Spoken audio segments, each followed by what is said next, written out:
this is how Romney's running mate, Paul Ryan, addressed the 47% comment captured in that secret video yesterday. Take a listen. Is there any way possible that this 47% can pay a nominal fee or something so they feel that they have small ownership in the government? Maybe they won't take all the handouts so readily? I got an idea. Let's help them get jobs so they can get a good paycheck, so then they're good taxpayers. So, John, Paul Ryan says that 89-year-old great-grandmothers who are currently using and dependent on benefits should go and get a job. That's what it's not just the grandmothers and the veterans. The working poor who are given something called the Earned Income Tax Credit. Who are actually employed full-time. They're employed, and he knows this damn well. So this is really shameful. Paul Ryan knows better. He's trying to tap into the anti-moocher vote. And it's in the past, it's been a significant number of people in this country who think that they're a bunch of layabouts lying on the couch watching TV, eating Cheetos, and who aren't working.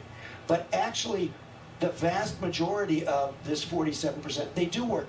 They just don't make enough money where it makes sense to make them pay taxes. Instead, the government decided under Ronald Reagan at first, give them a tax credit. In other words, send them a check to incentivize them to work. And Ryan knows this, but he's just pandering to the worst instincts of his audience. Martin, I don't know how, what goes through someone like, the head of someone like Paul Ryan, where he'd want to really accept the framework of that proposition, which has been so damaging. Really, a sensible candidate wouldn't try and accept the premise of the question. He'd try and explain it. He'd say, this is where we want to move the country. Not about work, but it's been so damaging to sort of accept it and engage in and embrace it. It is such a losing proposition. Even the research he's getting from his own campaign must tell him that. John, you have previously remarked to me on the fact that you regard Paul Ryan as a smart man. A man understands numbers. That 47% tape has been out there for almost 3 weeks, and he's making that kind of comment yesterday.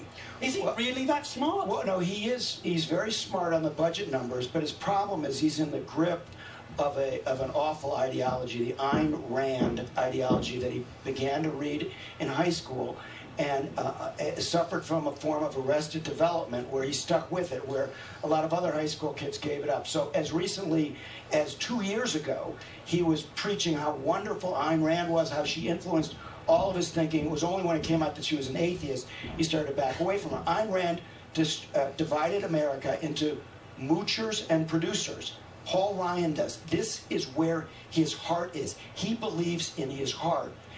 That 30% of the nation are these moochers. Folks are moochers and don't deserve anything from our society. Amazing. Jonathan Alter, Richard Wall.